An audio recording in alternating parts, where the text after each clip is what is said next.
Madame la ministre, avons-nous commencé à réduire nos émissions de gaz à effet de serre? La réponse est non. Avons-nous commencé à enrayer l'érosion de la biodiversité? La réponse est non.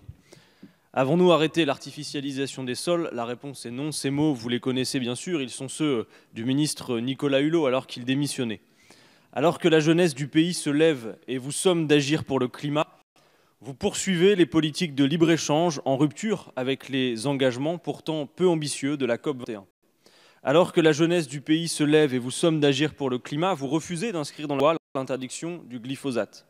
Alors que la jeunesse du pays se lève et vous somme d'agir pour le climat, vous reportez à plus tard la transition énergétique. Selon les experts du climat, il nous reste à peine 12 ans, non pas pour verdir un peu votre programme, mais pour changer de modèle économique. L'urgence climatique, je le crois, et peut-être est-ce une différence entre nous, ne peut s'accommoder de vos petits pas et de vos reculades. L'écologie n'est pas soluble dans le libéralisme, je crois qu'elle ne l'est pas davantage dans le macronisme. Même si j'observe que des écologistes de salon rejoignent les rangs de La République En Marche à l'occasion des échéances électorales, vous devez savoir que dans le cadre des traités qui interdisent d'aller au-delà de 3% de déficit, nous ne pouvons pas investir de manière conséquente, comme il le faudrait, pour solder le défi climatique. À Lille, les pics de pollution sont parmi les plus fréquents de France. Nous en sommes à 60 jours par an, alors que l'OMS est en alerte au-delà de 3 jours par an. L'absence de planification écologique permet de poursuivre et de faciliter des projets d'urbanisation toujours plus fous. Toujours à Lille, par exemple, le projet controversé d'aménagement de la friche Saint-Sauveur est une illustration parfaite de la course au béton.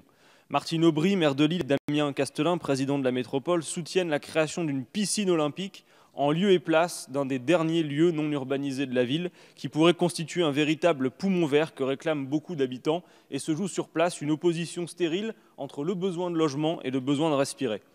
La loi Confiance de juillet 2018 remplace la procédure d'enquête publique par une simple consultation numérique pour certains projets. Sous prétexte de simplifier, vous complexifiez en fait l'accès du débat aux citoyens. Madame la ministre, le défi climatique est un péril assuré pour l'humanité si nous y entrons par la loi du marché.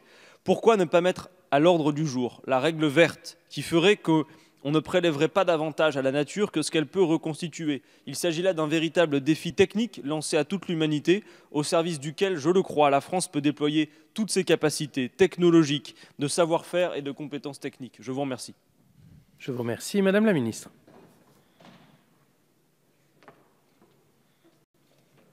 Merci, Monsieur le Président, Mesdames et Messieurs les députés, Monsieur le député Quatennens. Vous voyez, là-dessus aussi, ça va même peut-être vous étonner, mais là-dessus nous partageons, et je partage certaines de vos conclusions. Oui, l'érosion de la biodiversité a lieu toujours plus vite. Oui, il faut faire bien plus, aller plus vite et plus loin en matière de lutte contre le réchauffement climatique. Et c'est d'ailleurs aussi ce qu'a dit et ce qu'a affirmé le Président de la République. Mais, et voyez-vous, j'étais aussi aux côtés de la jeunesse et je continuerai à l'être, parce qu'ils ont raison de se lever pour demander une société qui fasse plus sens. Ils ont raison aussi de demander une transformation profonde du système économique. Mais c'est ce que nous engageons avec ce gouvernement-là. Et alors, comme vous dites, alors que la jeunesse se lève, eh bien, vous êtes encore dans les belles paroles. Vous critiquez les écologistes de salon, mais ce que je vois ici, c'est de l'écologie d'estrade.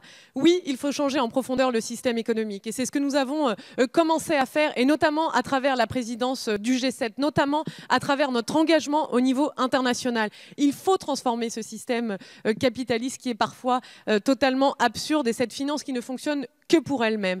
La finance et le monde financier doivent se mettre au service de l'environnement, et c'est ce que nous faisons. Et la semaine dernière, eh bien, j'étais encore à Bruxelles pour défendre le fait qu'il faille prendre en compte les risques climatiques à même hauteur que les risques financiers.